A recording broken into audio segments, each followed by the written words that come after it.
नमस्कार दोस्तों, आपका स्वागत है चमत्कारी टोटके में। श्री राम का देश, जी हाँ, श्री राम का देश के दिल से है खास नाता। जाने श्री राम के जीवन से जुड़ी हुई बहुत सारी बातें। सब्सक्राइब कर लीजिए चमत्कारी टोटके को और हमारे इस वीडियो को लाइक करके आप अपने दोस्तों के साथ शेयर भी कर सकते हैं। आज आपको बताते हैं प्रभु श्री राम के जीवन के बहुत सारे रहस्य। दुनिया के एकमात्र मां सीता के मंदिर से लेकर श्री राम के ननिहाल तक तकरीबन 500 सालों से राम भक्तों को इंतजार करना पड़ा और उसके बाद आखिरकार वो क्षण आया जब प्रधानमंत्री नरेंद्र मोदी ने अयोध्या में राम मंदिर निर्माण के लिए आधारशिला रखी। ऐसे में हम एक ऐसे प्रदेश के बारे में आपको बता रहे हैं जिसे हिंदुस्तान का दिल कहा जाता है। यहाँ से प्रभु श्री राम का खास नाता है। भगवान श्री राम मध्य प्रदेश के रग रग में बसे हैं। ये कहना कोई अतिशयोक्ति नहीं होगी। भले ही पूरे देश में श्री राम के अनेक मंदिर हों, वे हर सनातन धर्मी के आराध्य हैं, लेकिन श्री राम का मध्य प्रदेश से कुछ अलग रिश्ता है। श्री राम को मध्य प्रदेश के दिल के रूप में जाना जाता है। जानकारों के अनुसार श्री राम का मध्य प्रदेश से रिश्ता वैसा ही है जैसा किसी बच्चे का अपने ननिहाल से होता है। कैसे नहीं हो, आखिर माँ कौशल्या तो यहीं की थी। श्री राम का ननिहाल भी यही रहा। इसके बावजूद श्री राम का इस राज्य से जुड़ाव काफी ज्यादा दिखता है। मध्य प्रदेश एकमात्र विश्व की ऐसी जगह है जहाँ श्री राम राजा रूप में विराजित हैं। कई जगहों पर वो सन्यासी रूप में भी रहे।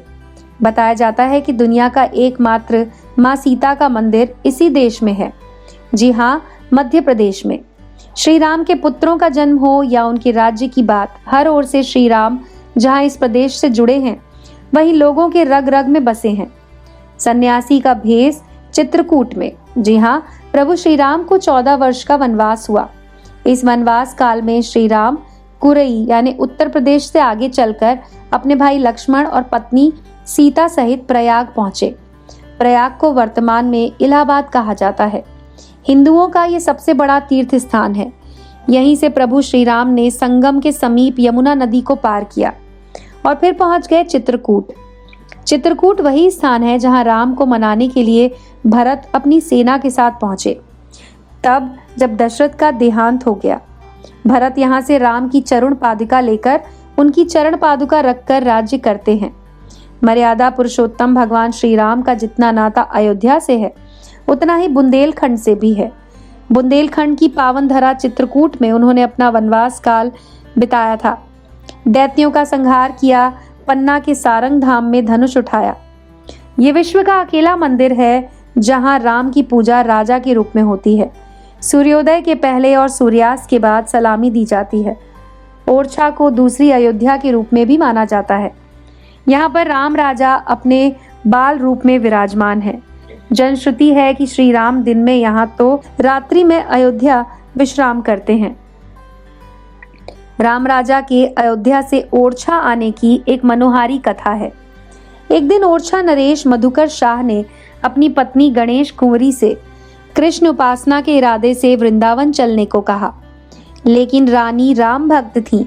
उन्होंने वृंदावन चलने से मना कर दिया। क्रोध में आकर राजा ने उनसे कहा कि तुम इतनी राम भक्त हो तो जाकर अपने राम को ओरछा ले आओ। रानी ने अयोध्या पहुंचकर सरयू नदी के किनारे लक्ष्मण किले के पास कुटी बनाकर साधना आरंभ की। इन्हीं दिनों संत शिरोमणि तुलसीदास भी अयोध्या में साधनारत थे।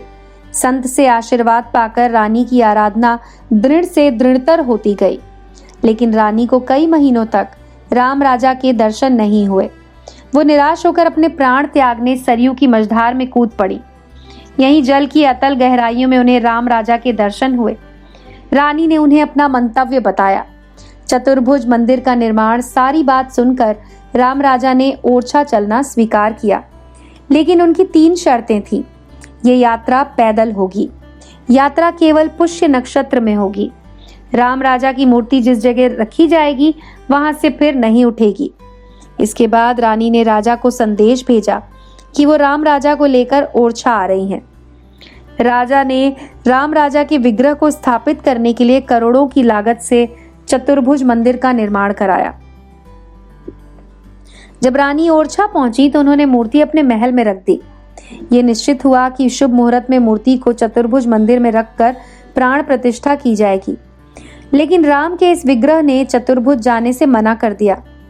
कहते हैं कि राम यहाँ बाल रूप में आए और बोले कि अपनी माँ का महल छोड़कर वो मंदिर में आए कैसे जा सकते हैं। इसके बाद से राम आज भी इसी महल में हैं। उनके लिए बना करोड़ों का चतुर्भुज मंदिर आज भी वीरान पड़ा है। ये मंदिर आज भी मूर्ति विहीन है। एक संयोग है कि जिस संवत 1631 को राम राजा का ओरछा में आगमन हुआ, उसी दिन रामचरितमानस का लेखन भी पूर्ण हुआ। जो मूर्ति ओरछा में विद्यमान है उसके बारे में बताया जाता है कि जब राम वनवास जा रहे थे तो उन्होंने अपनी एक बाल मूर्ति माँ कौशल्या को दी थी। माँ कौशल्या उसी को बाल भोग लगाया करती थी। जब राम अयोध्या लौटे तो कौशल्या ने मूर्ति सरयू नदी में विसर्जित कर दी। यही मूर्ति गणेश कुंवरी को सरयू में मिली। यहाँ राम ओरछाधीश के रूप में मान्य है। आपको बता दें कि इसीलिए छुए जाते हैं भांजों के पैर। भगवान राम की माता कौशल्या महाकौशल क्षेत्र में जन्मी थी। राम पूज्य थे। उनके चरण वंदन के साथ शुरू हुई परंपरा आज भी निभाई जाती है। भगवान राम को भांजा माना जाता है। इसके फल स्वरूप लोग अपने भांजों के चरण स्पर्श करते हैं।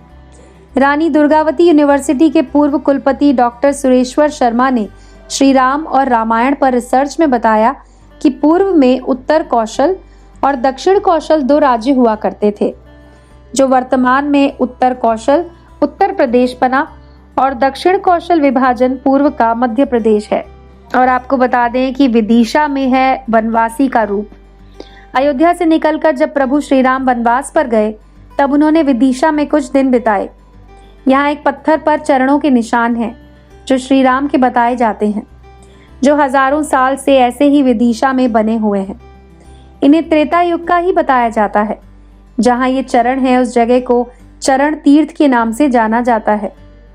इतिहासकार निरंजन वर्मा के मुताबिक त्रेता युग में भगवान राम ने अश्वमेघ यज्ञ किया। विदिशा को शत्रुघ्न ने यादवों से युद्ध के बाद जीता था। बाद में जब राम राज्य विभाजन का समय आया तो इस प्रदेश को महाराजा शत्रुघ्न के पुत्र शत्रुघाती को दे दिया गया। वाल्मीकि रामायण में भी इसका जिक्र है।